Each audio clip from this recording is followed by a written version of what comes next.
Baik, assalamualaikum warahmatullahi wabarakatuh. Untuk pertemuan hari ini kita akan membahas terkait dengan cara untuk menentukan rumus hidrat atau hidrat itu ada yang mengatakan garam hidrat, ada yang mengatakan air kristal. Nah, apa itu garam hidrat atau air kristal? Jadi sebelum kita masuk ke cara menentukannya, saya jelaskan dulu terkait dengan air hidrat. Nah, jadi air hidrat ini merupakan suatu bentuk garam ya, yang mengikat sejumlah molekul air. Ya, maka ini kadang-kadang ada yang mengatakan ini adalah air hidrat ya, atau ada yang mengatakan garam hidrat juga, gitu ya. Nah, jumlah molekul air yang diikat dalam air hidrat ini dapat dihitung melalui perbandingan molnya ya, di mana dari perbandingan mol itu nanti sama dengan perbandingan koefisien. Sebagai contoh misalkan begini, ada suatu garam hidrat ya, AX-BY-NH2O ya. Jadi ini contoh secara umum aja. Sebenarnya kalau misalkan contoh dalam kehidupan sehari-hari ya, salah satu contoh garam hidrat itu misalkan begini, ada gini misal tak tulis di sebelah sini aja. Misalkan ada CaCl2 ya atau kalium klorida. Kemudian dia mengikat 2 molekul air, 2H2O. Nah, ini adalah garam hidrat dari kalsium klorida. Nah, untuk menentukan ini yang diikat itu ada berapakah molekul air, ini dapat dihitung dengan menggunakan perbandingan mol ini, ya kan? Ini sama dengan perbandingan koefisien.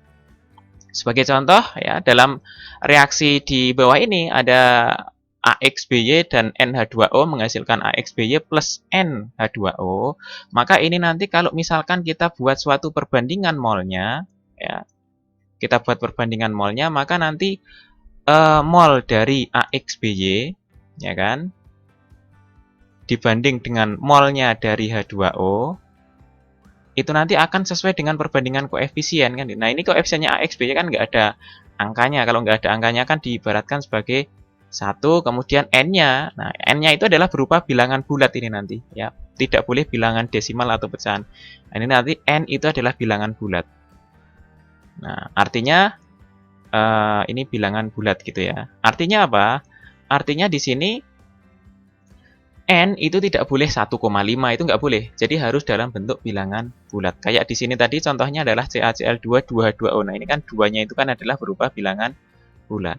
Gitu ya. Nah, contoh misalkan, oke, ini saya hapus dulu yang CaCl2-nya biar tidak menutupi bagian soal. Sebagai contoh misalkan di situ ada sejumlah kristal hidrat tembaga 2 sulfat dipanaskan, ternyata masanya berkurang 36% dari massa semula. Sesuai dengan reaksi ini, maka rumus hidratnya adalah bagaimana kan gitu ya. Nah, kalau misalkan ada soal seperti ini, cara mengerjakannya bagaimana? Oke.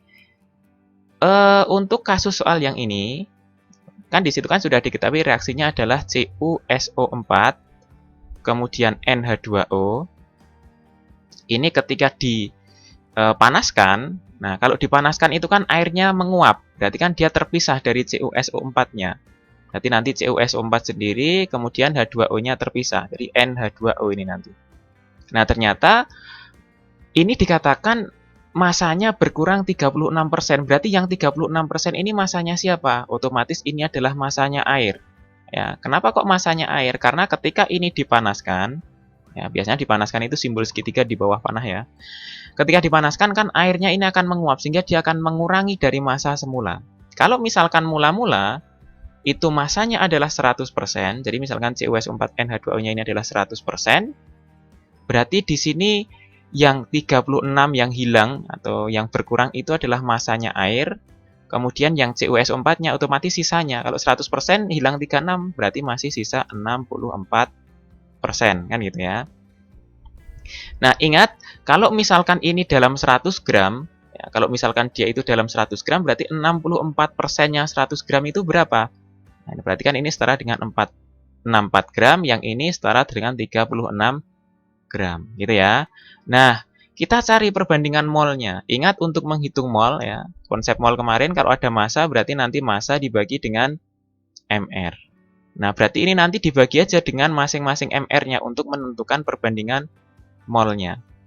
Nah, MR dari H2O ya kalian pasti sudah sangat familiar, nilainya adalah 18. Nah, kalau CuSO4 berapa? Di sini Cu64, ya, kita hitung dulu aja, 64, S-nya itu 32. Kemudian O-nya, karena ini ada O-nya 4 kali, berarti 16 dikali 4, itu berarti 64 juga. Nah, ini kita hitung 10 ya, kemudian masih 1, berarti 16, 160. Nah, berarti 64 dibagi dengan 160. Nanti ketemunya di sini adalah 0,4 dibanding dengan ini dibagi ini itu adalah 2. Ya, 36 bagi 18 itu adalah 2. Nah, ini kalau dijadikan perbandingan yang paling sederhana bagaimana? 0,4 dengan 2 itu kalau misalkan kita kali 10 semuanya kan 4 dibanding dengan 20 ya. Nah, ini kalau dijadikan perbandingan yang paling sederhana, berarti ini nanti perbandingannya adalah 1 dibanding dengan 5. Agak nggak kelihatan, nggak apa-apa ya. Ini 1/5. Artinya apa? Kalau di sini 1/5 berarti itu menunjukkan perbandingan koefisien dari reaksi yang ada di atas itu. Berarti ini nanti CuOH4-nya itu koefisiennya adalah 1, berarti N-nya ini nanti ini sama dengan 5. Ya, sebentar ini seperti angka 6. Ini 5. Nah, sehingga rumus garam yang dimaksud itu berarti harusnya adalah CuSO4 kemudian titik 5H2O. Nah, artinya apa? Oh, berarti di sini air kristal atau hidrat dari garam tembaga sulfat itu dia mengikat 5 molekul H2O. Nah, kemudian berikutnya contoh lain. Misalkan di sini ada untuk latihan ya.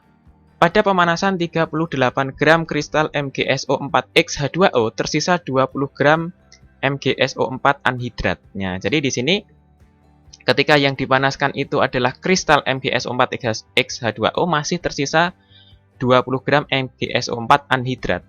Jadi anhidrat di sini artinya adalah dia sudah tidak mengikat H2O.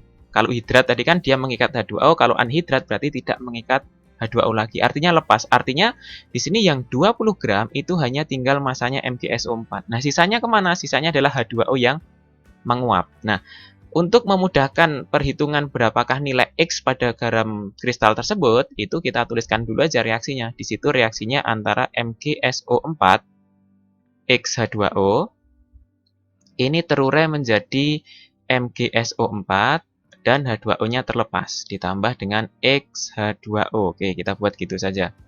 Nah, kemudian di situ diketahui bahwa MgSO4-nya masa mula-mulanya di situ adalah 38 gram sebelum dipanaskan. Ya, ini 38 gram.